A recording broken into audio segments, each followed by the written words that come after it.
Today I'm going to tell you my top 3 mains in Smash Ultimate. Basically, the free characters I use the most, from number 3 being the least to number 1 being the most. So these are my top 3. So I got other mains, but this is my top 3 Smash Ultimate mains.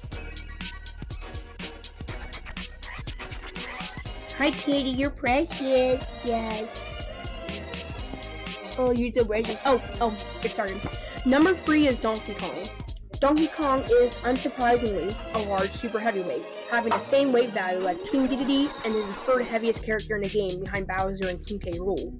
Despite this, he's one of the fastest heavy characters in the game, both in terms of general ability and attack speed. Finally, his cargo up throw has more combo potentials than his vanilla up throw, as it can combo into his aerials at a low percentage. Donkey Kong's special moves are also helpful for his game plan. However, despite his versatile moveset and high power, Donkey Kong fails into a plethora of problems. Moreover, his otherwise great forward throw, which is a cargo throw, also has certain drawbacks, notably the risk of trying to slam the opponent into the ledge with a backwards cargo throw.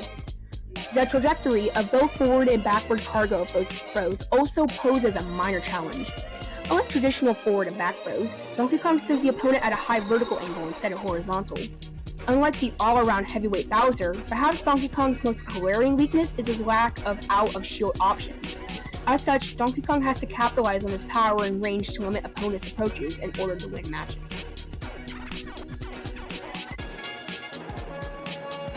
Number 2 is Lucina.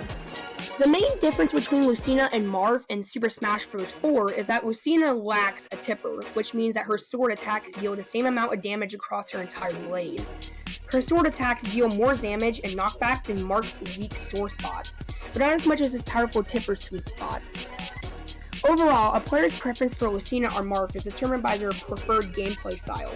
Lucina is still extremely effective at spacing despite not having a tipper. As a result, even when compared to Marth, she is regarded as one of the game's easiest and most versatile characters. The Unseen Blade has damage racking, mix-up, KO, and even recovery potential, and can be used to punish sidesteps. Despite her abilities and versatility, Lucina has flaws, the majority of which she shares with Marth. Lucina's shaky grab game, like Marth's, is another notable flaw. Lucina's forward and back throws have a high base knockback, which allows her to take advantage of her good edge guarding ability, especially at the edge. Because she benefits from spacing at close range while also having several fast and reliably strong KOing options, she has a low learning curve thanks to her straightforward playstyle. Kirby is known for being a small lightweight, ranking 8th among the game's characters in terms of weight. Kirby's small stature makes him difficult to hit, and his low crouch allows him to avoid almost all grabs and attacks.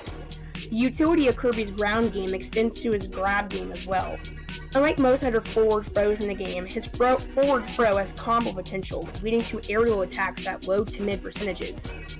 On certain characters, a back throw can be followed up with a back aerial at 0%, KO at high percentages, and can send opponents off stage. Despite his slow airspeed, Kirby's air game is notable for the versatility of his aerial attacks. Kirby's special moves can give him some distinct advantages. Kirby can move and jump while charging his hammer flip, which is especially powerful when fully charged. His primary recovery move, Final Cutter, provides good vertical distance as well as a disjoint in front of him during his ascent and descent. Ascent and then descent. Kind of mix that up, it probably sound like the same word. Kirby's most glaring flaw is his clumsy approach. Characters like Mii Gunner and Samus, who have high mobility and can camp with projectiles, can wall off Kirby. Kirby's lack of reliable burst options makes his approach problematical and sometimes predictable in these matchups. Kirby also has a low endurance level. Due to his aforementioned slow falling and airspeeds, he is also vulnerable to juggling. Because of his excellent frame data and potent combo game, he can inflict a significant amount of damage if he gets close to his opponent, but doing so is difficult for him due to his poor approach. As a result, Kirby works well with a bait and punish strategy, though his low survivability makes him being caught off guard by an opponent dangerous.